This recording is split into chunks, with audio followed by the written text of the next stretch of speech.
माझे पिंपरी चिंचवड चॅनलच्या तमाम वाचकांनो नमस्कार. मी विवेक कुलकर्णी. खरं तर मनात अतिशय कोलाहल माजला आहे. खूप बोलायचं आहे, शब्द ओठावर आहेत, पण एकही शब्द निघत नाही. घशाला कोरड पडली आहे आणि मला याची जाणीव आहे की हा व्हिडिओ काहीसा उशिरा येतो आहे. होय, आपल्या सर्वांच्या लाडक्या, ज्यांनी भारतीय संगीताला जगभर एक खास दर्जा मिळवून दिला, अशा या शतकातल्या एक सर्वोत्तम गायिका आशाताई भोसले आपल्याला सोडून शेवटच्या प्रवासाला कायमस्वरूपी निघून गेल्या. मंडळी, काही लोकांचं आपल्याशी काहीही नातं नसताना अगदी रक्ताच्या नात्याहून घट्ट नातं निर्माण होतं. त्याला कारण असतं त्यांना असलेली दैवी देण. तसंच काहीसं नातं मला वाटतं आपल्या प्रत्येक भारतीयांचं आशा भोसले या 5 अक्षरी नावाशी जोडलं गेलेलं आहे. काय नव्हत्या आशाताई, काय नव्हत्या. असं म्हटलं जातं सुमारे 25,000हून अधिक विविध भाषातले गाण्यांचा विक्रम त्यांच्या नावावर आहे. एकाहून एक सुरस, अवीट आणि तितकीच गायनासाठी कठीण असलेली गाणे आशाताईंनी अत्यंत लीलया गायलीत, अत्यंत लीलया. मग ते दीनानाथ मंगेशकरांचे नाट्यगीत असोत किंवा तलत मोहम्मद यांचं रंजिशी सही. आशाताईंच्या आवाजात ही गाणी जेव्हा तुम्ही ऐकतात, उमराव जानची गाणी, मराठीतली कितीतरी गाणी आहेत. मलमली तारुण्य माझे, कारे दुरावा, किती गाणे सांगावेत. मला तर आशाताईंची अनेक गाणे तोंडपाठ आहेत, पण खरंच सांगतो आत्ता काहीच सुचत नाही आहे. आशाताईंचा 92 वर्षापूर्वी परमेश्वराला काय वाटलं काय माहीत, त्याने आपल्यावर कृपा केली आणि त्याच्या दरबारातलं एक रत्न खाली ढकललं मर्त्य लोकात. दीनानाथ मंगेशकर, मास्टर दीनानाथ मंगेशकर या प्रचंड प्रतिभेची धनी असलेल्या महान गायकाच्या पोटी आशा भोसले नावाचं अपत्य जन्माला आलं आणि त्यांनी पुढील अनेक वर्ष मराठी मनावर नाही, हिंदी म्हणा आणि अनेक भाषेत, म्हणून म्हटलं की भारताच्या त्या महान गायिका होत्या. अनेक भाषेत त्यांनी अनेक गाणी गाऊन समस्त भारतीय नव्हे तर देशविदेशातल्या संगीतप्रेमी लोकांवर मनाचं गारुड, कधीही न हटणारं गारुड त्यांनी निर्माण केलं. आणि म्हणूनच काल जेव्हा त्या गेल्या, आजही प्रत्येक भारतीय संगीत रसिक दुःखाच्या खाईत बुडालेला आहे. आशाताईंनी वैयक्तिक आयुष्यात प्रचंड वेदना भोगल्या, प्रचंड वेदना. आशाताई अत्यंत हजरजबाबी होत्या, आशाताई अत्यंत स्पष्ट वक्त्या होत्या आणि तितक्याच नर्मविनोदी होत्या.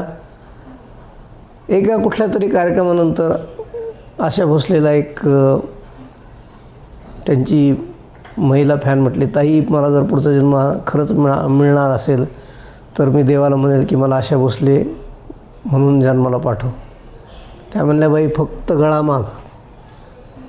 आणि त्या अत्यंत खिन्नपणे हसल्या. त्यानंतरच्या पॉजमध्ये त्यांनी आयुष्यात जे काही भोगलं होतं त्या पॉजमध्ये सगळं दुःख त्या काही क्षणाच्या पॉजमध्ये न बोलता, ज्यांना आशा भोसले नावाचा इतिहास माहीत होता त्या लोकांना ते दुःख कळून घेतलं. पण आपल्या दुःखाला कायम त्यांनी बाजूला ठेवलं आणि जेव्हा जेव्हा जी गाणी मिळाली त्या गाण्याचं अक्षरशः सोनं केलं. अक्षरशः सोनं म्हणजे शब्दच नाही, अजरामर गाणी. असे आशा भोसलेचं एकही गाणं नसेल की तुम्हाला ते गाणी म्हणजे खटकेल. उमराजांनी तर त्यांच्यावर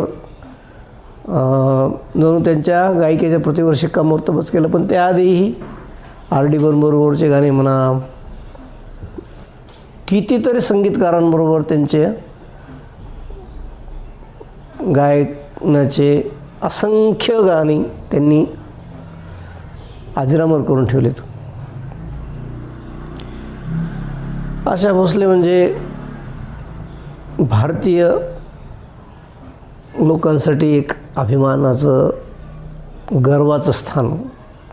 लता मंगेशकर नावाच्या महान व्यक्तीच्या सहवासात राहून, त्यांच्या छायाखाली राहूनही स्वतःची ओळख निर्माण करू शकलेल्या आशाताई खऱ्या अर्थाने अत्यंत प्रतिभावंत होत्या, व्हर्सटाईल होत्या. मला आशाताईंचं नेहमीच म्हणजे आपण खूपच म्हणजे खूप खूप खूप लहान आहे, म्हणजे आशाताईंच्या गायनाबद्दल बोलण्याचा यत्किंचित ही मला म्हणजे माझी पात्रताच नाही, म्हणजे ऑनेस्टली त्यात काही चुकीचं नाही. त्या फारच महान होत्या, पण तरीही लता मंगेशकरसारख्या मोठ्या बहिणीच्या सोबत राहून त्यांनी स्वतःचं एक आढळ स्थान निर्माण केलं. त्यांच्या गायनात जेवढा खट्याळपणा होता तितकंच दर्द होता, जेवढी मस्ती होती तितकंच धीरगंभीर त्यांच्या गायनात वर्जन असायचं. कितीतरी गाणी, मला किती गाणे सांगू आत्ता हेच उमजत नाही. उमराव जानचे गाणे घ्या किंवा मेरा कुछ सामान तुम्हारे पास पडा है, एका तळ्यात होती बदके पिले सुरेख, किती गाणे सांगू मी, किती. जीव लगा राहिले रे दूर घर माझे, किंवा आज पहाटे श्रीरंगाने मजला पुरते लुटले ग, साखर झोपे मध्येच अलगत, प्राजक्ता सम टिपले ग, मी मजहर पुन्हा. बापरे, म्हणजे आपण इमॅजिन पण नाही करू शकत इतका आशाताई महान गायिका होत्या. अगदी वयाच्या 16व्या वर्षी समाजाच्या, कुटुंबाच्या विरोधात जाऊन आपल्यापेक्षा 15 वर्षाहून अधिक वय जास्त असलेल्या व्यक्तीशी लग्न केलं. त्याच्या करड्या शिस्तीखाली स्वतःचं झालेली घुसमट, स्वतःचं करिअर याचं 15 वर्षाहून अधिक नुकसान केल्यानंतरही आशाताईंनी अनेक दुःखावर मात करत आपली परमेश्वराने दिलेले देण कधी विसरले नाहीत आणि त्यांनी गायनाचा कधी त्याग नाही केला. त्या गायनाच्या कलेला त्यांनी जपलं, जोपासलं आणि त्याचमुळे भारताला एक महान गायिका मिळून गेली. 25,000हून अधिक गाणी विविध भाषेतली, कॅन यू इमॅजिन. बरं, गाणी ही एकाहून एक पद्मविभूषण आहेत, पद्मश्री आहेत, काय नाहीत आशाताई. खऱ्या अर्थाने म्हणजे त्यांना फक्त एकच शब्द मांडता येईल आशाताईंना, महान चतुरस्र गायिका. परमेश्वर जेव्हा माणसाला काही दान देतो तेव्हा दुसऱ्या हाताने काही ना काही हिसकावून घेतो. आशा भोसलेंच्या वैयक्तिक आयुष्यात इतक्या दुःखाचं म्हणजे हे होतं ना की खरंच त्या दुःखावर त्यांनी कशी मात केली, त्या दुःखांना कसं पचवलं. आणि आशा भोसलेला कधीही कुठल्याही कार्यक्रमात कुणीही रडताना पाहिलं नाही. आशाताई बाहेर आल्या, त्यांना बोलायला मिळालं की दिलखुलास बोलायच्या, सगळी सभा काबीज करायच्या. अत्यंत चतुरस्र वक्तृत्वसुद्धा होतं त्यांचं आणि समस्त सभेवर गारुड करण्याचं त्यांना लकब होती, त्यांची कला होती किंवा त्यांना वरदान होतं.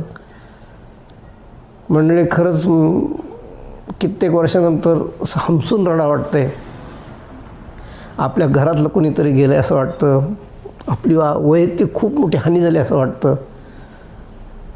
मृत्यू शाश्वत आहे, मृत्यू अटळ आहे, सगळं मान्य हो. गेल्या कित्येक वर्षात त्यांनी गाणी गायने बंद केली होती, पण सुमारे 70 वर्षांहून अधिक त्यांनी जी गाणी दिलीत त्या गाण्याचं ऋण आपण कसं फेडणार. आशाताईसारखे गायिका परमेश्वर कधीतरीच जन्माला घालतो. झाले बहु होतील बहु, पण या समय ही एकमेव आशाताई व्हर्सटाईल. किती विविध प्रकारची गाणी त्यांनी गायलीत ना.